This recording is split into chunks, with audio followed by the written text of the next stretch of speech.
Welcome to this explainer.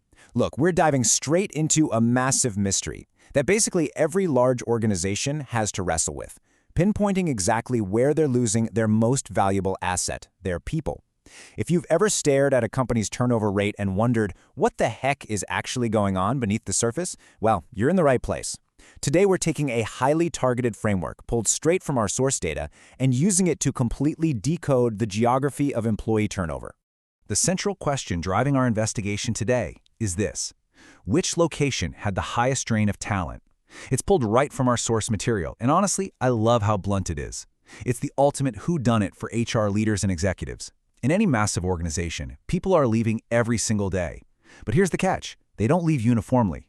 Finding out exactly where the bleeding is the heaviest, that's your absolute key to actually stopping it. So moving right into Section 1, the Total Attrition Challenge, where we're looking at the big picture. The source explicitly points us first to the total attrition of the organization. Basically, this is the overarching metric representing all the departed talent across the entire company, totally unfiltered, before any geographic segmentation even happens. It gives us the full scale of the challenge we're dealing with. You literally can't know if a specific region is off track unless you know how the organization is doing as a whole, right? It's the entire pie. And frankly, this number on its own can be pretty terrifying, but as our source guides us, it's just the starting line.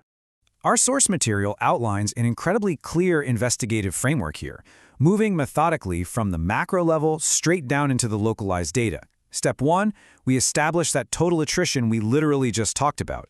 Step 2, we take that massive, intimidating number and we categorize it by region. We slice the pie. And finally, Step 3, we calculate region-wise attrition.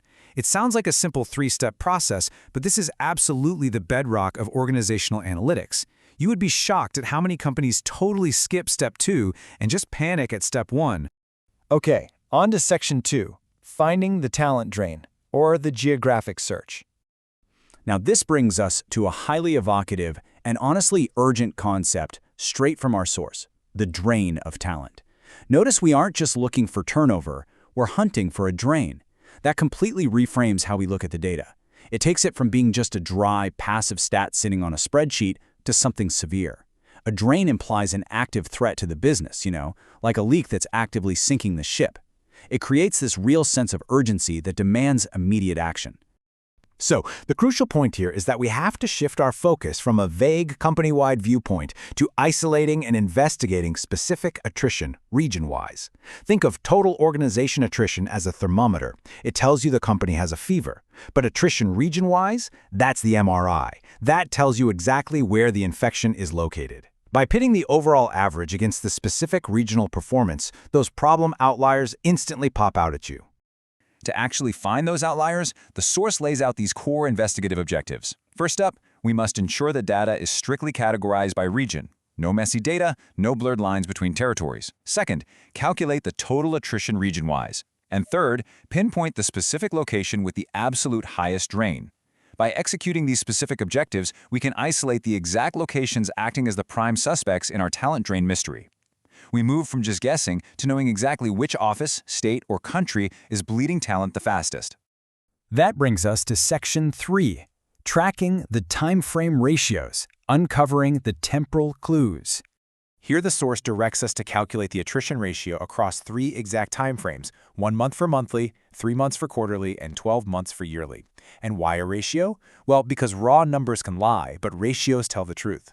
Think about it. If a massive headquarters loses 10 people and a tiny satellite office loses 10 people, the raw number is exactly the same. But the ratio, the actual percentage of the workforce lost, is vastly different. Tracking this ratio across a 1, 3, and 12-month timeline gives us a dynamic, moving picture of the crisis instead of just a static snapshot.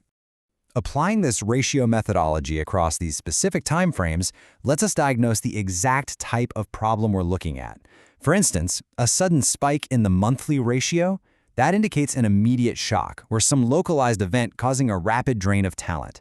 Then, the quarterly ratio helps us identify medium-term regional trends. Is the drain speeding up or slowing down over a season? And finally, the yearly ratio uncovers those long-term systemic attrition patterns. If a region has a consistently terrible yearly ratio, it's not some sudden anomaly. It points to a deeply rooted structural crisis in that specific location. The framework our source provides, starting from total attrition, narrowing down to the region-wise drain, and applying those monthly, quarterly, and yearly ratios, is just incredibly powerful. It turns pure noise into highly actionable intelligence. So, as we wrap up this explainer, I want to leave you with this to chew on. Think about your own organization, your own teams. If you were to apply this exact framework today, what would your time frame ratios reveal about your regional talent drain? Would you find a sudden monthly leak or a chronic yearly hemorrhage? It's definitely a question worth investigating. Thank you so much for joining me for this explainer, and keep asking the right questions about your data.